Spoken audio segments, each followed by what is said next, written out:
नमस्कार मंडळी. रंगीत शिमला मिरचीचे सॅलड कसे करता म्हणून मला कमेंट आली होती. रेसिपी तुम्हाला सांगते. या ज्या छोट्या रंगीत शिमला मिरच्या आहेत त्या चवीला खूप छान लागतात. या थोड्याशा गोडसर असतात. त्या आधी स्वच्छ धुवून उभ्या चिरून घेतल्या. या ज्या शिमला मिरच्या आहेत त्या मी इथल्या सॅम्स क्लबमधनं घेतलेल्या आहेत आणि याच्यासोबतच अर्धा कांदा देखील उभा चिरून घेतला. सॅलडची ही तयारी करून ठेवली. एकीकडे बाकी जो स्वयंपाक करायचा होता त्यासाठी राईस कुकरमध्ये मुगाची डाळ त्यामध्ये शेपू घालून ही राईस कुकरमध्ये शिजवून घेतली. त्यानंतर लोखंडी पॅन घेतला आणि त्यामध्ये थोडंसं तेल घातलेलं आहे. स्वयंपाकाला मध्ये मध्ये आवर्जून लोखंडाची भांडी मी वापरते. हे जे पॅन आहे हे सुद्धा पूर्णपणे लोखंडी आणि खूप जड असं हे पॅन आहे आणि खोलगटसुद्धा आहे. हे इकडेच मी घेतलेलं आहे आणि घेऊन बरेच दिवस झालेले आहेत, त्यामुळे नेमकं कुठून घेतलं हे सांगता येणार नाही. ह्यामध्ये थोडंसं तेल टाकलं. त्यानंतर त्यामध्ये कांदा घातला आणि कांदा चांगला परतून घेतला.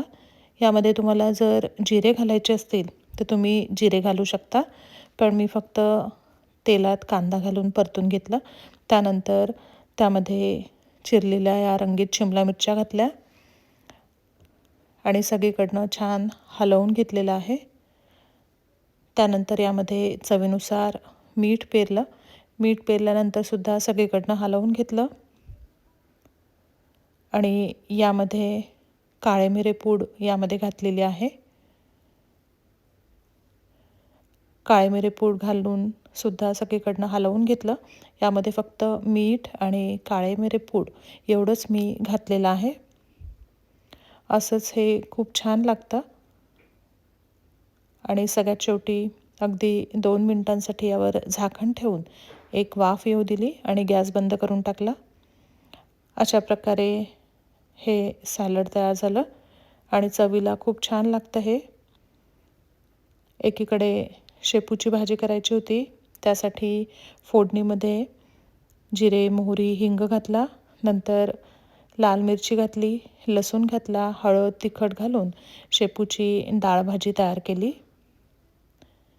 आणि गरम गरम बाजरीची भाकरी केली.